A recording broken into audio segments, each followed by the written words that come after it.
Chennai కోయంబత్తూరులో gas tanker lorry అదుపు తప్పి flyover పై నుంచి పల్టీ కొట్టింది. కొచ్చి నుంచి కోయంబత్తూరు వెళ్తుండగా ఈ ఘటన జరిగింది. ట్యాంకర్ కు హోల్ పడి గ్యాస్ లీక్ కావడంతో భయాందోళనకు గురయ్యారు స్థానికులు. ఫైర్ సిబ్బంది గ్యాస్ ట్యాంకర్ పై నీళ్లు చల్లి స్ప్రే చేశారు. ట్యాంకర్ హోల్ ను బట్టతో మూసివేశారు. ఉప్పిరిపాళ్యం ఫ్లైఓవర్ పై వాహనాల రాకపోకలను నిలిపివేశారు పోలీసులు. చుట్టుపక్కల 500 మీటర్ల పరిధిలో పాఠశాలలకు సెలవు ప్రకటించారు అధికారులు. దాదాపు 18 టన్నుల గ్యాస్ లోడ్ తో వెళ్తున్న లారీ ఈ ప్రమాదానికి గురైంది.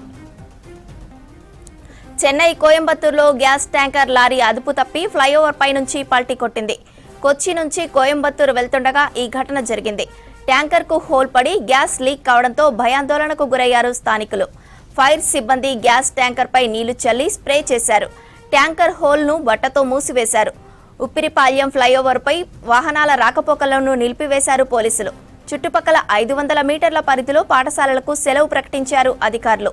దాదాపు 18 టన్నుల గ్యాస్ లోడ్ తో వెళ్తున్న లారీ ఈ ప్రమాదానికి గురైంది.